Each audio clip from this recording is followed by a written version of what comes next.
We are now living in what people are saying is a trust recession. There's so much advertising. If you want people to give you money, especially if it's a significant amount of money, then they have to trust that you are not some sort of scammer. Sophia Matveeva is the founder and CEO of Tech for Non-Techies, an education company trusted by Oxford University and global brands like the Royal Bank of Canada. She helps organizations drive innovation and upskill non-technical leaders in the AI economy. Sophia has spoken at major events like GITEX and Cannes Lions. I really love listening to podcasts. I just love the medium. I get so much from podcasts. Podcasts have literally changed my life. A podcast is a useful thing, but it shouldn't be the only thing that you're doing. I couldn't agree more with this. What would you recommend being the quick wins to take when it comes to doing on top of podcasts, which will help convert? Whether that be get their ideal clients to take action, or once they've engaged with a prospect to actually find resources that will show that they are the real deal. How would you go about that?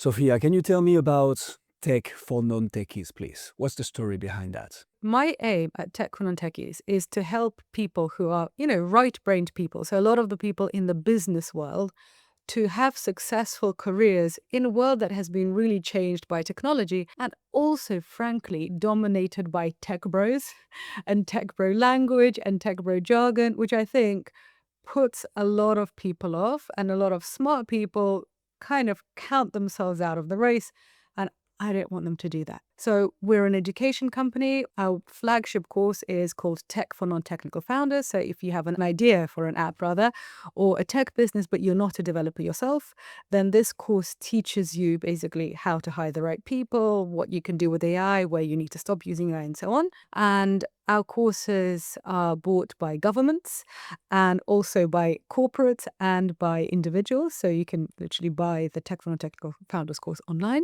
And a really important part of that has been the podcast, which is obviously accessible to more people because you don't have to pay for it. So it's the same audience, the same mission, but it's free. So why is that a podcast though? Like, you're selling courses, you are helping governments and people adopt technology and create a tech sisterhood, maybe then, I guess. But like, why the podcast? Men are allowed too. I think we're actually about Fair enough. Interesting. We're about 50-50, which Okay. I think governments especially really like, because for most tech courses it's basically a very skewed male to female ratio. It's mostly guys, but non-technical founders also involves a lot of women. So we're meeting that metric, and governments love it. But yes. Why does there have to be a podcast? Basically, you're saying, why bother doing all this free work, right? Is that the question? That's the idea. Yeah. Yeah. So I'll give you an emotional answer, and then I'll give you like the rational business answer. So the emotional answer is that I really love listening to podcasts. Like, I just love the medium. I get so much from podcasts. Podcasts have literally changed my life. Like, I listen to podcasts on every topic where I have a problem. I find the podcast that has the answer. And often I actually end up buying the product from the podcaster. Like, if they're giving me the information that I need, I often end up becoming a customer. So I do this all the time. I want to be able to do that. I want to be able to do that for people. And also, it does work for business development. So the rational reason is that we are now living in what people are saying is a trust recession. So, there's so much advertising, especially if you're doing online courses. There are so many people who are frankly really good at marketing. Maybe they're good at Facebook ads, and they sell you stuff. And I've also been in these situations where I've paid thousands of dollars, and then I'm like, oh my God, this person doesn't know what they're talking about whatsoever. Actually, that only happened once, and that person did not have a podcast. So let this be a lesson to you. You need to have a podcast. The point is that I heard them on an interview, and they were very good. And I basically then didn't do enough research, and I just, paid them $5,000. And then I was like, oh, that was a mistake. So lesson learned. But in this trust recession, it is important for people to really trust the person that they are going to buy from. And in these businesses that are information businesses, but also, I suspect in product businesses too, people are suspicious. People are suspicious of scams and so on. So I think it's a really good way for customers to get to know my point of view, but also the fact that I know what I'm talking about. And one of the things we do on our podcast is actually showcase our client successes. And yes, there is a commercial reason to say, look, this person gave us money, we taught them stuff, we mentored them, and now they have changed their business from being a traditional business to maybe a fintech or something like that. So yes, there's a commercial reason for that, but also it's basically showing that, look, we are a legit company, there are legit people. You can go on LinkedIn, you can actually see who this person is. And I encourage people to do that because, our courses are not cheap. And I do Yeah. think that if you are selling something premium, you have to invest in building trust. Amen to that. So there is so many things I want to follow up on here, Sophia. Let's start with this trust recession. Why is that, you think? Why do people tend to trust less people? Why 10 years ago you could just have a Facebook ads direct into a landing page with a VSL, booking a call, and you could sell 10,000 courses? Why is that not the case anymore, in your opinion? Well, I think it's because a lot of people started doing it. It's sort of basic economics, supply and demand. So when there wasn't a lot of supply, people and the price was high, so you could basically get away with not really investing much in that trust relationship, and people would buy from you. So then lots of entrants came into the market. Some of them were legit businesses. I would say I was one of those people. I was thinking, oh, like, okay, this works, because I was already teaching the Tech for Non-Technical Founders course. I had taught it at London Business School, at Techstars, at Oxford University. So I saw that there was demand. And then for me, what happened was that lockdown happened. And with London Business School, we needed to put the course online anyway. And I remember thinking, oh, there are all these people actually making money out of this. If I'm doing this stuff online anyway, I might as well. So, there were legit entrants to the market, but there were also people who were like, oh, I'm just going to read 3 books on the subject, and then I'm going to call myself this expert, but I'm really good at marketing, or I'm going to hire a marketing firm. And especially when we're all sitting at home, we're all sitting online and buying courses then. People who shouldn't have been in the market got into the market, and some of them did quite well, and people got burnt. And now we are having this natural reaction, which, in a way, as a seller of courses, it's annoying because I'm like, oh, I have to do more work. But also I'm a consumer. I buy courses myself, and I see, honestly, I often listen to somebody's podcast for about a year before I invest with them. But then when I invest, I really invest. Like, it's thousands of dollars. I think that last point is so true, because there is the supply and demand for sure. There is more choice. So who should you choose from if you want to take a course or like progress in any area? I think the thing you mentioned, like people are getting burned, is really what's getting in the way of better companies, better suppliers to actually perform. And I know this is the case in the course selling space, in info products basically, but it is so much the case in marketing agencies as well. Like, how many people have I heard say, yeah, I've been burned before? And we're talking about high amounts, right? We're talking about thousands, if not dozens of thousands of dollars. And with that said, today you need a brand more than ever, because when you do a reach out, when you appear in an SEO research, when you appear wherever, right, people are going to investigate. They don't want to buy directly anymore. They want to make sure they are not getting burned, and it's still hard to sell them, although you have made all the efforts to educate them and show authority and trust.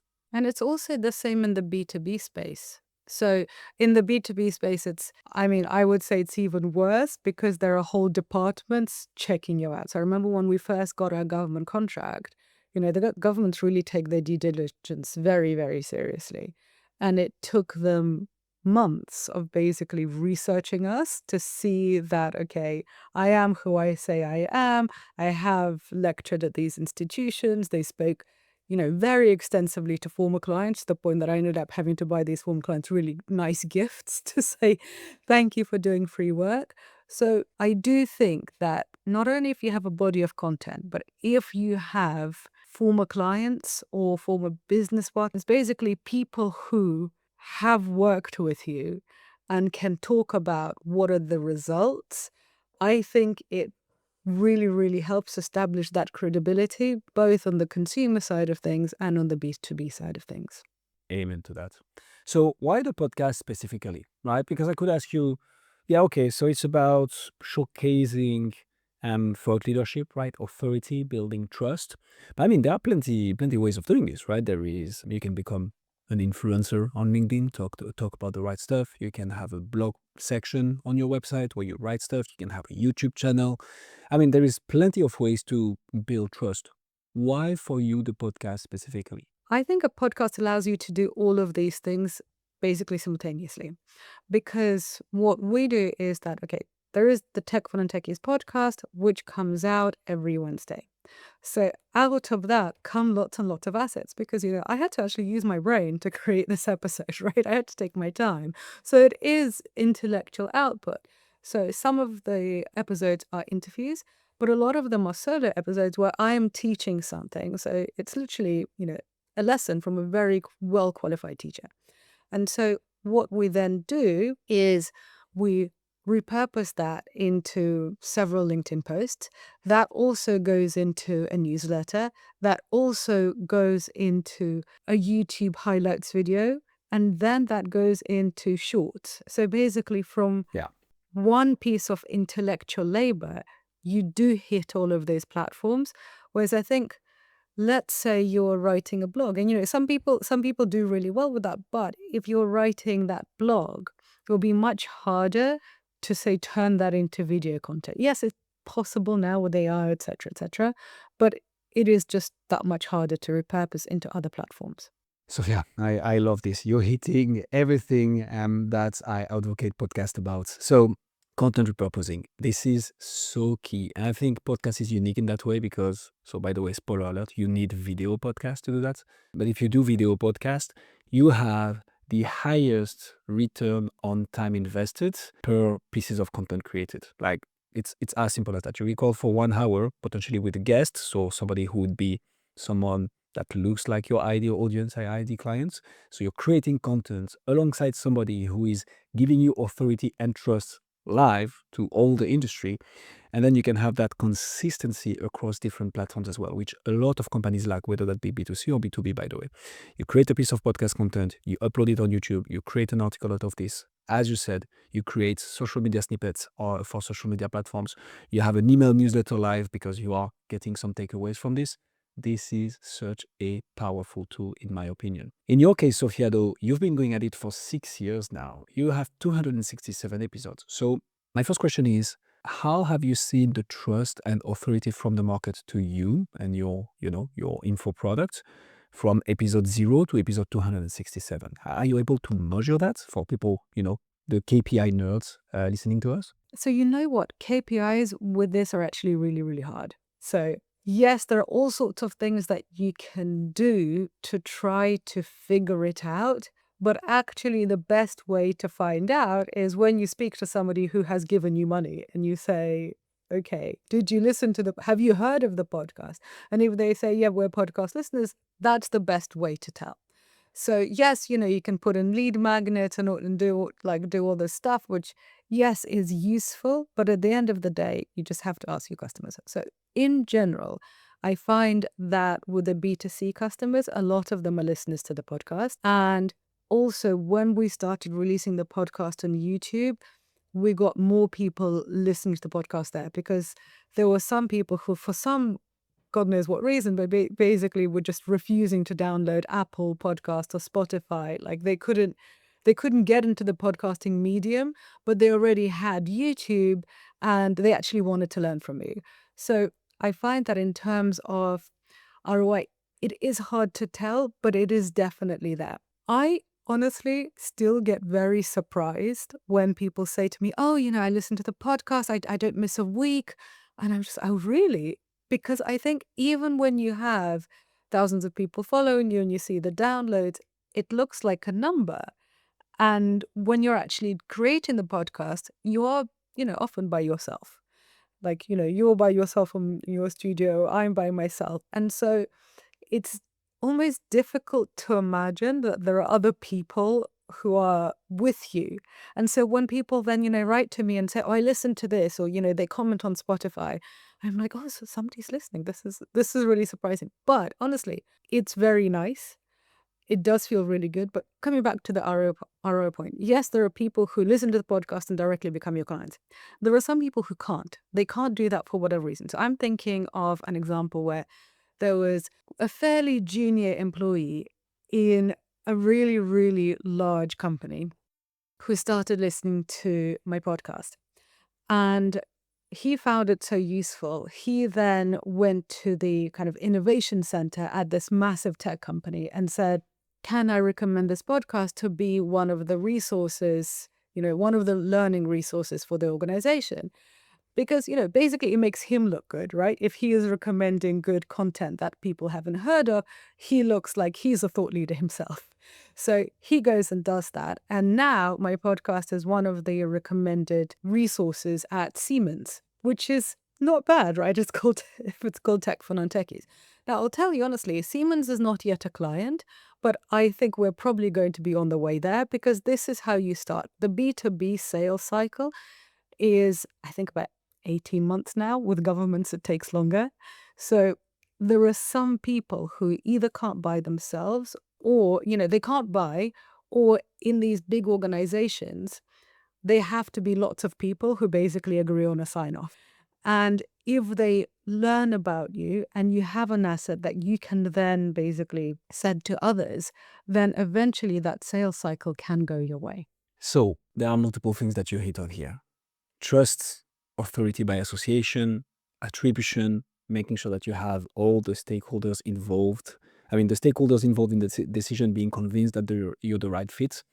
And I agree with you to start with attribution. Attribution is so hard to get by on podcast, because people are going to find your podcast, hit play, put their phone in their pocket and do chores or go to the gym, whatever they do. And then they're going to come back for other episodes, and eventually they're going to end up on your website. But did they really come from the podcast, or did they just Google you? It's very hard to attribute. You can optimize the funnel to have like clickable links in the show notes, of course, of how specific discount codes in the podcast episode that you give a shout out to, and only people listening to it could use it. But still, it's a bit trickier. And I think that's why it's still hard to convince people coming from a direct response channel and environment to start a podcast or to do podcasts, because it's hard to measure the direct impact. I think what you just mentioned here, the fact that especially for bigger and bigger deals, right, when you're going to have multiple stakeholders involved, potentially the team using your actual products also needing to be convinced of the value, this is where podcasts can be so, so powerful, because they've been listening to you. They are already convinced. You cannot track it, but you have the resources out there targeted at the right people, and you just need one to talk about that stuff to their colleagues to listen to you. I think that that's such a powerful tool. Well, so Guillaume, what I learned is that if you are speaking to that direct response point, direct response works for stuff that isn't that expensive. Okay, even if you're selling a course for, I don't know, $2,000, $3,000, yes, that's expensive, but like it's expensive to an individual, but to a company, like that's not going to get you very far, right? And so you can do that stuff, and that's great. That's definitely a useful thing to do. But I found that if you want to make big deals, we've got multiple six-figure deals with governments. They take so much work up front. And I mean, I wish they didn't. I wish I could just give them a presentation and be like, sign here, but that doesn't work. So sadly, to catch the whales, you have to do a lot of work up front. And even when they want to buy from you, there's still a lot of due diligence. They need to convince the budget holders and so on. And so I think podcasting, if you want to make those big deals, it is useful. But the thing is, if you want to make big deals, you just have to acknowledge that you're running a marathon. 100%. And that's the big difference between, but that's why, so here you're addressing multiple markets, right? There is B2B2C, there is B2B. The thing is, in order for that to work as well, Sophia, it takes consistency, right? In the work that you do beforehand, but also with the podcast. In your experience, what kept you going for 267 episodes? Because a lot of people would stop before, right? What kept you going there? Oh, really simple. Shame and fear. So that really works for me. Best Um, answer ever. well, because the thing is, there are now people who listen to the podcast. Okay, I'm not Joe Rogan, like it's not massive, but it's big enough that if I just stopped, people would know. And I can't have that. And it's a bit like, when you start going to an exercise class and you become friends with the people in there, and then you miss a couple of weeks, and then you have to be like, oh yeah, I was ill or I went on a business trip. So I'm like, no, actually, I really wanted to stay in and watch Netflix and eat ice cream. Like, that's not an acceptable thing. And so I think that you don't even need to have a lot of listeners for that. I think even if you just see, like, if your friends or your family know that you're doing this, and then you kind of have to keep going. So I'm now at this point where I'm like, this is what's happening. It's part of my life. And now that it's part of my life, it's much easier to do. But I think that first bit, you basically use the same tactics as you would for a group workout. Guilt and shame and public, like being in public, basically. And with Hussam, we call this the dark energy. But it does work. It does actually work. And then you have to think about all the benefits, obviously, right? So everything that you just mentioned before, which is trust, authority, thought leadership, and eventually leads coming from it, but also the existing pipeline of leads and potential clients going and listening to the podcast, consuming your resources, seeing that you're established for more than 6 years now, at least with the podcast, I mean. And yeah, you're putting in the reps to showcase that you are actually an expert at what you do. So let's tie this up with the business, Sophia. So you sell courses to individuals and governments on how to, get by technology in a world of tech bros? So there are two main aspects, two main audiences.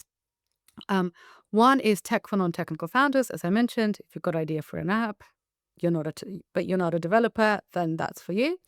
Or there is tech for business leaders, which is actually quite similar, but we just take out a lot of the investment stuff, a lot of the investment content that we have on the founders course. And it's more about, okay, how do you get the innovation budget from the CFO to do this? But it's essentially about what are the concepts that you need to know as a person making decisions about who to hire, about what to create, about how to allocate budget.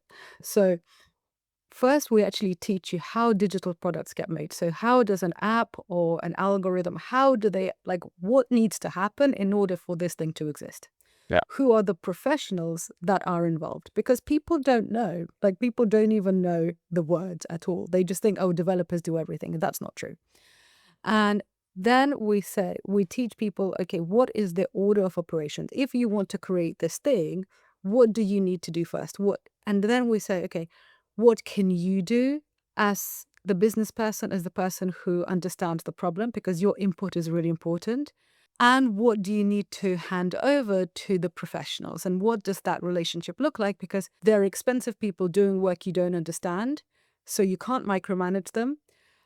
But also you do need to give them your input. So what does that relationship look like? And in this age of AI, we also show, okay, what can you as a non-technical person now do with AI? Because there is quite a lot. But like ChatGPT, it's good, but it's, you shouldn't let it do all of your work, right? So we tell people where to stop.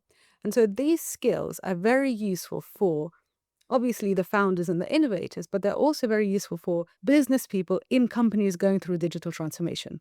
Because research constantly shows that the reason why digital transformations fail is not because of bad technology implementation. It's because the non-tech people aren't on board, because nobody really explained to them why this is happening, why they should be on board, and how this is going to help them. We really help with that. In terms of the podcast, I guess your question is going to be, how does that get these two audiences to buy? Is that right? Is that where we're going with this? So that was going to be one of the next Mm-hmm. questions, but I will surprise you with another, I think. Okay, great. So with the B2C side, it's fairly simple. So for example, on the 17th of September this year, I'm doing a free webinar on how to build a startup without writing any code. So I literally tell people, okay, I'm doing this webinar. Come to the website, techfornontechies.co for anybody who wants to come. Come to the website, register. There's the webinar, then there's going to be the webinar funnel. That's quite simple. So governments actually buy this program and then make the program free for people who basically get into it. Yeah. So in my experience, governments are not going to listen to, government officials like, I don't know, ministers of education are not going to listen to a podcast and be like, yes, this is it. The podcast is one of the proof points, right? Like if I was just a podcaster with, a bunch of downloads, that wouldn't impress these very, very serious buyers because they really want to look at your credentials. They're like, okay, where have you taught? What results have you had? Because, when it comes to governments and also to very serious corporate, they basically can't waste money. They have a lot of eyes on how they are spending their budgets, quite rightly, because, they're national budgets, right? So 100%. they need to look at all of your credibility, like what results you've had, where you've taught, and so on. And so this is why I think for these big deals, a podcast is a useful thing, but it shouldn't be the only thing that you're doing. So, for example, I wrote an article for the Harvard Business Review, and that really helps with discovery with these kind of government buyers. And that took, that was free work. It took ages. It was very painful, but it did the job. So I think the podcast is then kind of in combination because also it's something that comes out every week. And as you said, it shows that, okay, maybe you wrote that article 2 years ago, but you're still going, like you're still creating. So for the B2B audience, it's less straightforward. It's more about brand building and it's more about showing, okay, this is where I'm going. This is what I'm learning. These are the people that I'm speaking to. These are the conferences where I am interviewing people. And so then essentially what happens is that you build credibility, but also with these B2B buyers, they end up thinking, okay, this person seems to be positioned at this kind of elite level where we're also positioned. So given that, maybe let's have a conversation about what working together would look like. My God, Sophia, every question I ask you, you hit on so many gems that I'm like, okay, I need to follow up on this, and this. Oh, thank you. Let's start with the beginning. A minute. So, how do you create content that will both cater to the B2C audience, right? So rather, and here I don't mean this with any disrespect whatsoever, but a little bit less educated when it comes to your topic audience, right? And B2B audience at the same time, which is just not B2B, it's like government, which has, everybody knows, the longest sales cycles on Earth and potentially in the universe. So how do you come up with the content strategy to make sure that you cater to both? Because in the particular case of your company, you're selling to governments and universities, but the end user, final customer is actually an individual, so very much B2C. How do you articulate that?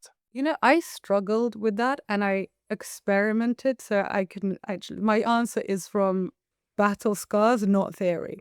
So I tried speaking to both on the podcast and basically that didn't work. So you just have to have one.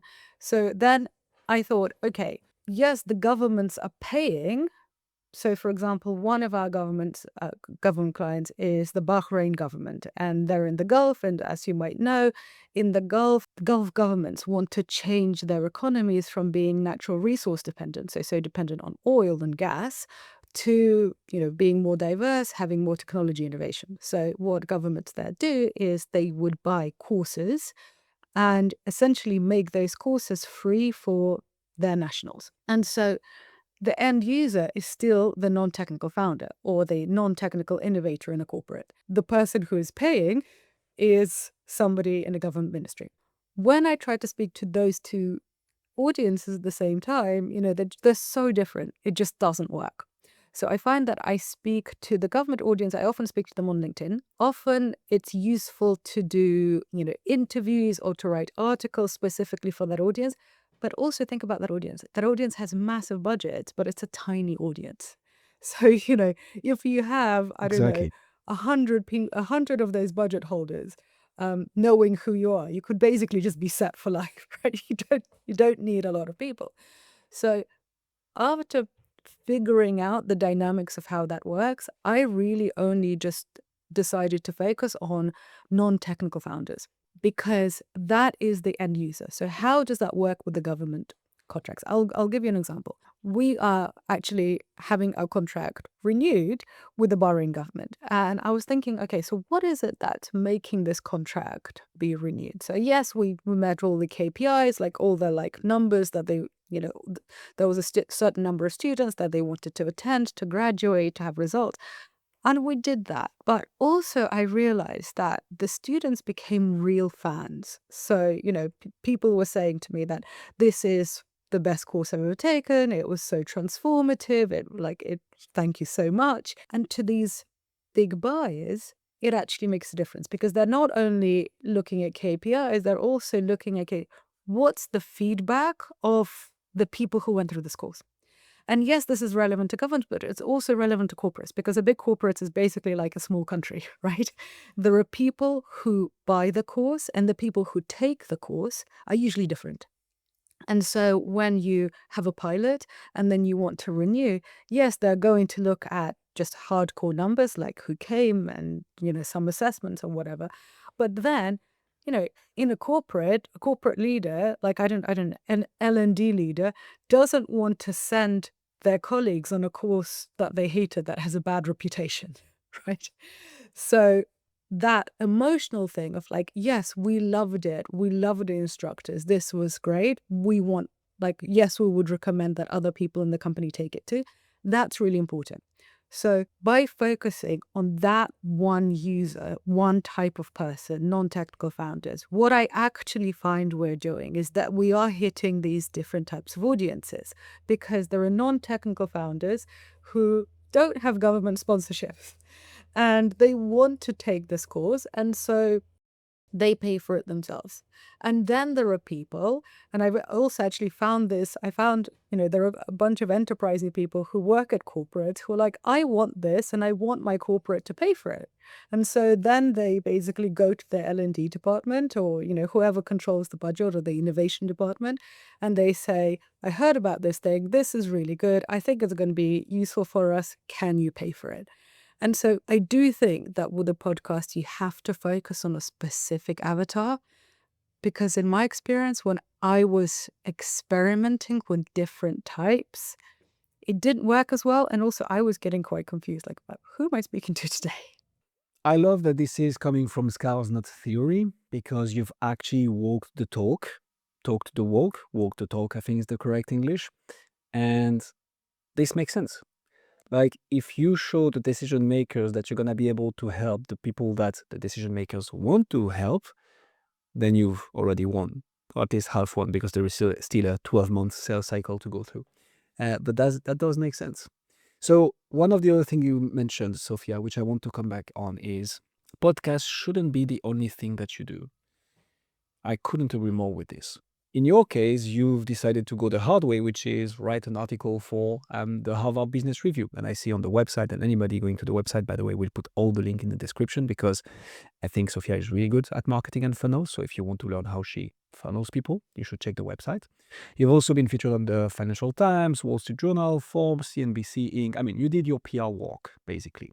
Let's take the example of B2B. For B2B people who start a podcast and, understand that this is going to be part of the maybe top of funnel and middle of funnel, what would you recommend being the quick wins to take when it comes to doing on top of podcasts, which will help convert, whether that be get their ideal clients to take action or once they've engaged with a prospect to actually find resources that will show that they are the real deal?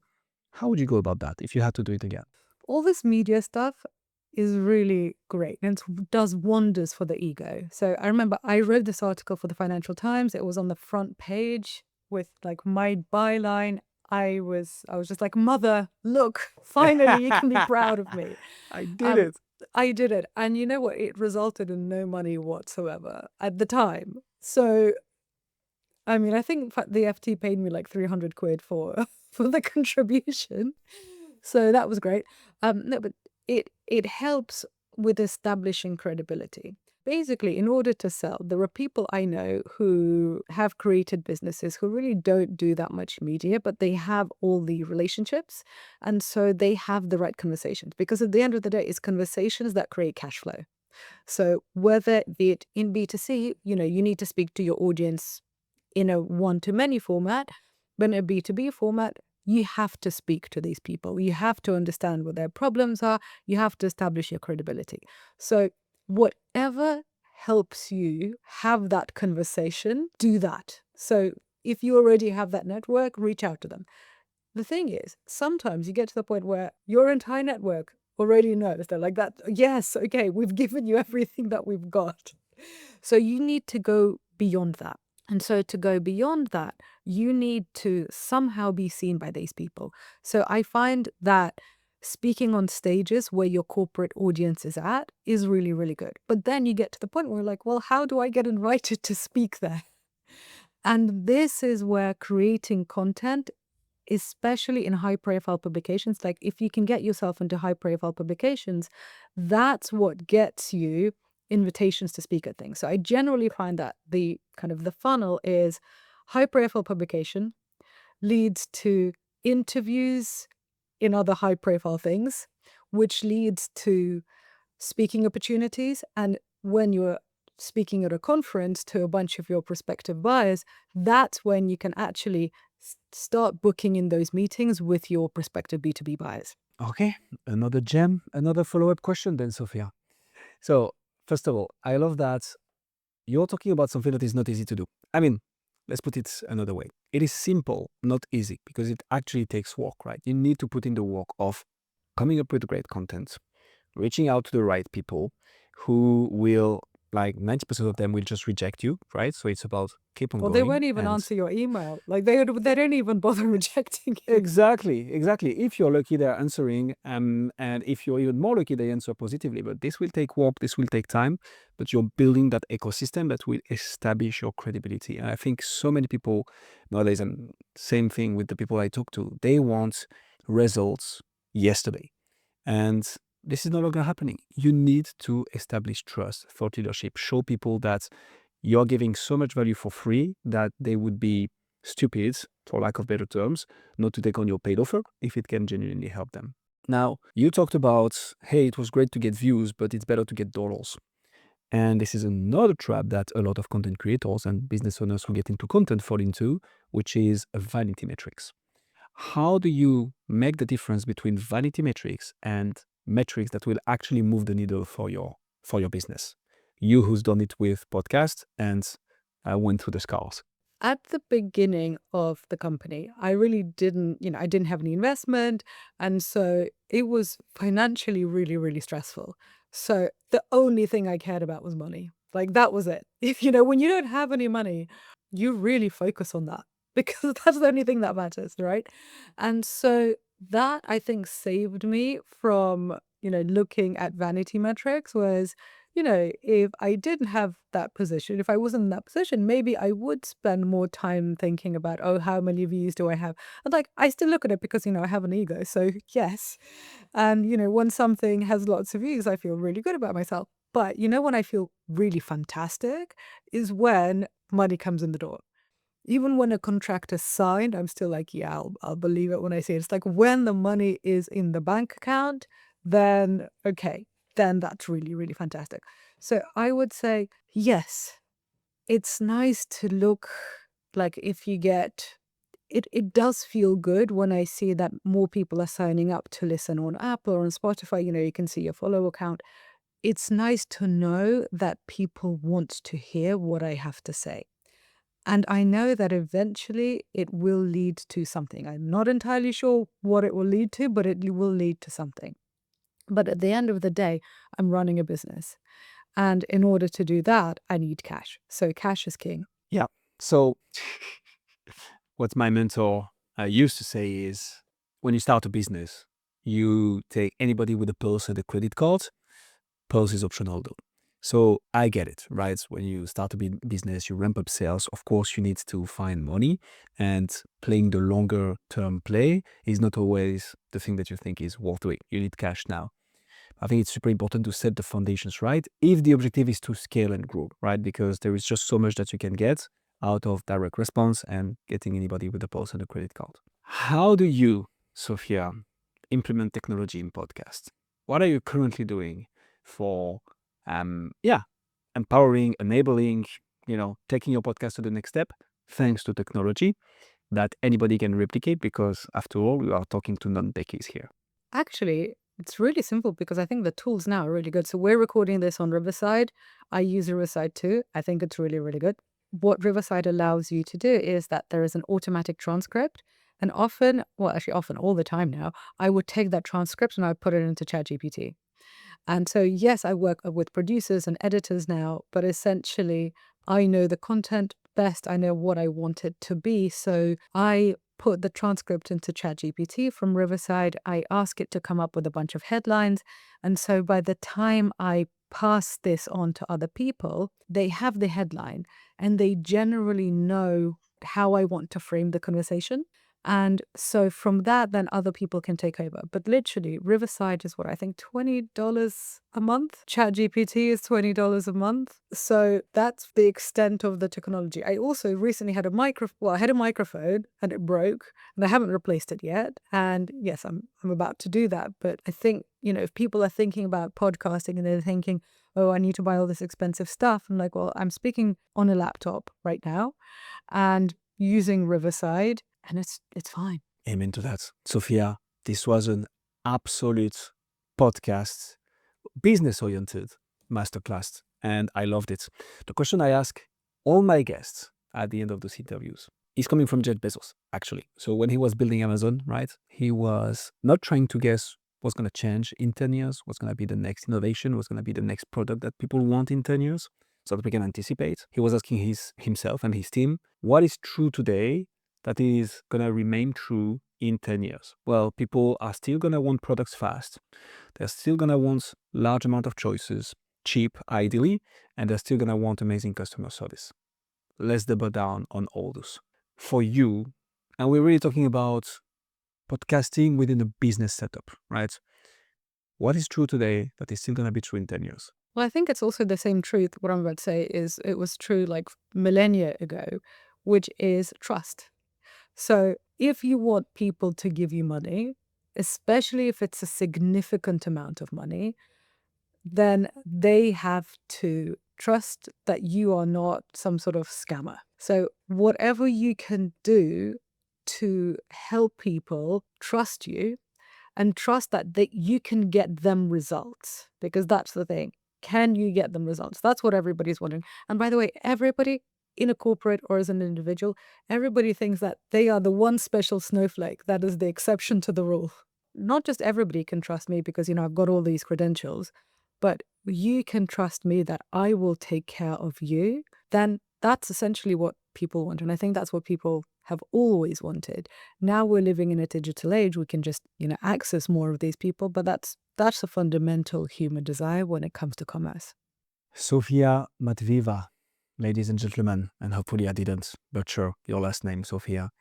Thank you so much for coming on Podcast Gurus. If people want to find out more about you, Tech for Non-Techies, or anything else that you do, where should they go? So the Tech for Non-Techies podcast, that's what you should definitely listen to. If that's your jam, then you could just follow me on LinkedIn. So Sophia Matveeva, super, super simple. Outside that, those are the two main spaces. Sophia, thank you so much. Thank you.